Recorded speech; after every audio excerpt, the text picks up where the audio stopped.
Professor Mathew. നമ്മുടെ ഇന്നത്തെ വിഷയം എന്ന് വെച്ച് കഴിഞ്ഞാൽ ഒരു കമ്പനിയെ പരിചയപ്പെടുത്താൻ വേണ്ടിയിട്ടാണ്. ഈ ഒരു കമ്പനി ഒരു മോണോപ്പൊളി എന്ന രീതിയിലൊക്കെ വേണമെങ്കിൽ നമുക്ക് അവതരിപ്പിക്കാവുന്നതാണ്.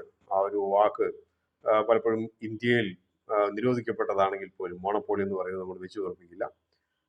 ഗവൺമെന്റിന്റെ നയം അത് തന്നെയാണ്. പക്ഷെ എങ്കിൽ പോലും ഒരു വലിയൊരു ബഹുഭൂരിപക്ഷം ഒരു മാർക്കറ്റ് ഷെയർ ഉള്ള ഒരു കമ്പനിയെ നമ്മൾ സാധാരണക്കാർക്ക് മനസ്സിലാവുന്ന രീതിയിൽ ഒരു മോണോപ്പൊളി എന്ന രീതിയിൽ വേണമെങ്കിൽ, കുത്തക എന്ന രീതിയിൽ വേണമെങ്കിൽ പറയാവുന്നതാണ്. അപ്പൊ അങ്ങനത്തെ ഒരു കമ്പനിയാണ് നമ്മൾ ഇന്ന് പറയാൻ പോകുന്നത്.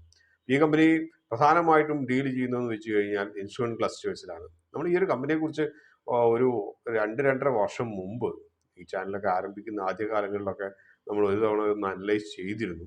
പക്ഷെ ആ ഒരു കാലങ്ങളിൽ ഈ കമ്പനി താരതമ്യേന വളരെ ചെറിയ വിലയിലായിരുന്നു. അന്നത്തെ വാല്യുവേഷനും വളരെ അട്രാക്റ്റീവ് ആയിരുന്നു.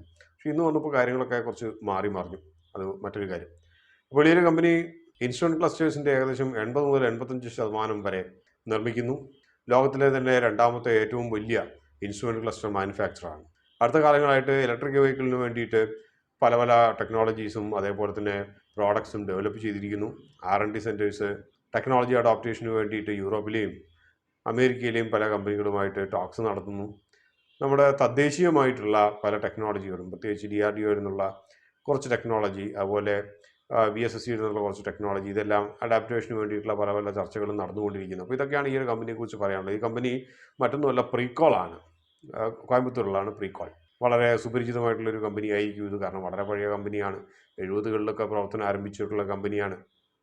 ഇൻഷുറൻസ് ക്ലസ്റ്റേഴ്സ് എന്ന് പറഞ്ഞു കേൾക്കുമ്പോൾ തന്നെ മനസ്സിലേക്ക് ഓടി വരുന്ന ആദ്യത്തെ കമ്പനി പ്രീകോളാണ്. പണ്ടത്തെ കാലത്തെ ജീപ്പൊക്കെ, ആ ജീപ്പിൻ്റെയൊക്കെ അവിടെ ഉണ്ടായിരുന്ന ഇൻഷുറൻസ് ക്ലസ്റ്റേഴ്സ് എന്നത്തെ ഡയൽസിൻ്റെ ഒക്കെ മുകളിൽ പ്രീകോൾ എന്ന് ചെറുതായിട്ട് എഴുതിയിട്ടുണ്ടാവും. എൻ്റെയൊക്കെ ചെറുപ്പത്തിലൊക്കെ ഞാൻ കണ്ടിട്ടുണ്ട്.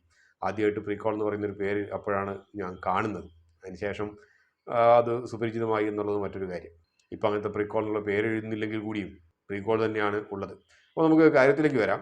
ഡ്രൈവർ ഇൻഫർമേഷൻ സിസ്റ്റം ഇൻഷുറൻസ് ക്ലസ്റ്റേഴ്സിൽ, പിന്നെ കണക്റ്റഡ് വെഹിക്കിൾ സൊല്യൂഷൻ, ഇതുകൂടാതെ ഫ്ലൂയിഡ് കൺട്രോൾ ആക്ച്വേഷൻ സിസ്റ്റംസ്, ഇതൊക്കെയാണുള്ളത് പ്രധാനപ്പെട്ട പ്രോഡക്റ്റ്. അടുത്ത കാലത്തായിട്ട് അവരുടെ കണക്റ്റഡ് വെഹിക്കിൾ സൊല്യൂഷനിന് വേണ്ടിയിട്ടുള്ള ടെക്നോളജിയും ആപ്ലിക്കേഷനും പ്രോഡക്ട്സിൻ്റെയും ആവശ്യകത വളരെയധികം ഏറി വരുന്നു. പ്രത്യേകിച്ച് ടെലിമാറ്റിക്സ് മിക്ക കമ്പനികളും അത് അവരുടെ കാറുകളിലും മറ്റ് വാഹനങ്ങളിലുമൊക്കെ അഡോപ്റ്റ് ചെയ്യാൻ തുടങ്ങിയതിന് ശേഷം ഇന്ത്യൻ കമ്പനികളും ഇന്ത്യക്ക് പുറത്തുള്ള കമ്പനികളും, ഹ്യുണ്ടായിയോ അല്ലെങ്കിൽ സുസുക്കി ഉൾപ്പെടെയുള്ള കമ്പനികൾ പ്രീകോളിൻ്റെ ടെലിമാറ്റിക് സിസ്റ്റംസ്, കണക്റ്റഡ് വെഹിക്കിൾ സൊല്യൂഷൻസ് ഉപയോഗിക്കുന്നു. ക്ലയൻറ്റ് ലിസ്റ്റ് നോക്കുകയാണെങ്കിൽ ഒരുമാതിരിപ്പെട്ട എല്ലാ കമ്പനികളും ഇവരുടെ ക്ലയൻറ്റ് ലിസ്റ്റിൻ്റെ അകത്തുണ്ട്. ഡുക്കാട്ടി, ഹാർലി ഡേവിസൺ മുതൽ മാരുതി സുസുക്കിയും ടാറ്റയും ട്രയംഫും സ്കോഡയും കവാസാക്കിയും മഹീന്ദ്രയും യമഹയും ഉൾപ്പെടെയുള്ളവർ ഇവരുടെ ക്ലയൻറ്റ് ലിസ്റ്റിലുണ്ട്.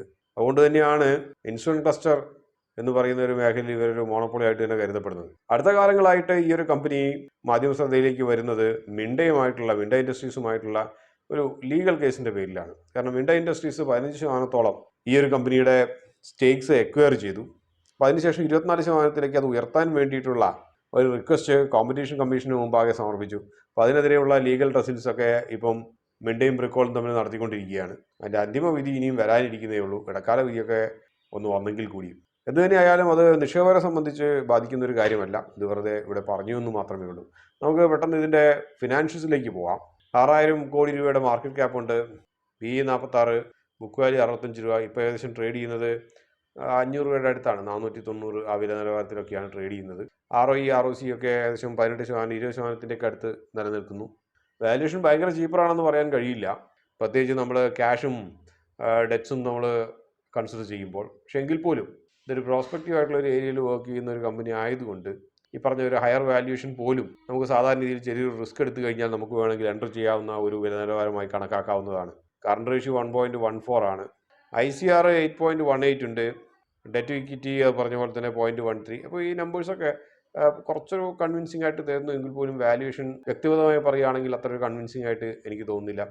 ഷെയർ ഹോൾഡിംഗ് പാറ്റേൺ നോക്കുകയാണെങ്കിൽ പബ്ലിക്കിൻ്റെ അടുത്ത് 30% ഉണ്ട്. ബാക്കിയുള്ളതെല്ലാം പ്രൊമോട്ടേഴ്സിൻ്റെയും ഇൻസ്റ്റിറ്റ്യൂഷൻ ഇൻവെസ്റ്റേഴ്സിൻ്റെയും കയ്യിലാണുള്ളത്. സെയിൽസ് കഴിഞ്ഞ 5 വർഷമായിട്ട് ക്രമാനുഗതമായിട്ട് ഉയർന്നു വരുന്നു. അതിൻ്റെ പ്രധാനപ്പെട്ട കാരണം എന്ന് വെച്ച് കഴിഞ്ഞാൽ 2 വീലർ 3 വീലർ സെഗ്മെൻറ്റിലുള്ള പുതിയ ക്ലയൻസിനെ കണ്ടെത്തി എന്നുള്ളത് തന്നെയാണ്. ഇന്ത്യയിലേക്ക് കടന്നു വരുന്ന ഹാർലി ഡേവിസൺ, രണ്ടാമത് കടന്നു വരുന്ന ഹാർലി ഡേവിസൺ, ഇവരാണ് പുതുതായിട്ട് ആഡ് ചെയ്തിട്ടുള്ളൊരു ക്ലയൻറ്റ്. ക്യാഷ് ഫ്ലോ നോക്കുകയാണെങ്കിൽ അതുപോലെ തന്നെ ഓപ്പറേറ്റിംഗ് ക്യാഷ് ഫ്ലോ അതും കഴിഞ്ഞ 2-3 വർഷങ്ങളായിട്ട് വളരെ നല്ല രീതിയിൽ മാറ്റപ്പെട്ടു. ആരോഗ്യകരമായിട്ടുള്ള ഒരു നെറ്റ് ക്യാഷ് ഫ്ലോയും മാനേജ് ചെയ്യുന്നു. ഇലക്ട്രിക് വെഹിക്കിൾ രംഗത്തേക്ക് നോക്കുമ്പോൾ ബാറ്ററി മാനേജ്മെൻറ്റ് സിസ്റ്റംസ് ആണ് പ്രധാനമായും മാനുഫാക്ചർ ചെയ്യുന്നത്. ലോ, മിഡ് ആൻഡ് ഹൈ ലെവൽസിലേക്ക് ആയിട്ടുള്ളത്. അപ്പോൾ വളരെ ലളിതമായിട്ട് പറയുകയാണെങ്കിൽ ഈ ഒരു കമ്പനി പ്രോസ്പെക്റ്റീവ് ആയിട്ടുള്ള ഒരു കമ്പനിയാണ്. ക്ലയൻസ് വളരെയധികം കോൺസെൻട്രേറ്റഡ് ഒന്നുമല്ല. അപ്പോൾ അതുകൊണ്ട് തന്നെ താരതമ്യേന ഓർഡർ ബുക്കിൻ്റെ മുകളിലുള്ള റിസ്ക് താരതമ്യേന വളരെ കുറവാണ്. ദീർഘകാല നിക്ഷേപനെ സംബന്ധിച്ച് ഈ ഒരു കമ്പനി വലിയ റിസ്കുകളില്ലാതെ എൻ്റർ ചെയ്യാൻ പറ്റുന്ന ഒരു കമ്പനി തന്നെയാണ്. പക്ഷേ എങ്കിൽ പോലും ഇതിൻ്റെ ഇപ്പോഴുള്ള വാല്യുവേഷൻ്റെ മുകളിൽ മാത്രമേ എനിക്ക് രണ്ടാമതൊരു അഭിപ്രായമുള്ളൂ. പക്ഷേ ദീർഘകാല നിക്ഷേപനെ സംബന്ധിച്ച് അത് വലിയൊരു കൺസേൺ ആയിട്ട് ഞാൻ കരുതുന്നില്ല.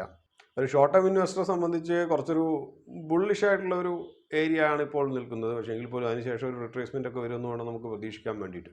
ഇനി ഇതിൻ്റെ റിസ്കുകൾ എന്തൊക്കെയാണെന്നുള്ളത് നോക്കാം. ഒന്നാമത്തെ റിസ്ക് എന്ന് വെച്ച് കഴിഞ്ഞാൽ ഇത് വളരെ ഈ ഒരു വ്യവസായം തന്നെ വളരെയധികം ലോകത്തിലെ തന്നെ സാമ്പത്തിക രംഗവുമായിട്ട് വളരെയധികം ബന്ധപ്പെട്ടിരിക്കുന്നു. അപ്പോൾ സാമ്പത്തിക മാന്ദ്യം പോലത്തെ എന്തെങ്കിലോ അല്ലെങ്കിൽ കൺസംഷൻ്റെ മുകളിലുള്ള ഒരു കൺസേൺസ് വന്നു കഴിഞ്ഞാൽ ഈ ഒരു കമ്പനിയുടെ ഓർഡർ ബുക്ക് എക്സിക്യൂഷനൊക്കെ തകൃതിയായിട്ട് നടക്കും. പക്ഷേ കളക്ഷൻസ് ഒക്കെ കണ്ടറിയേണ്ട കാര്യമാണ്. മറ്റൊരു പ്രധാനപ്പെട്ട കാര്യം എന്ന് വെച്ചാൽ ടെക്നോളജി അഡാപ്റ്റേഷനാണ്, ടെക്നോളജി അക്വിസിഷനാണ്.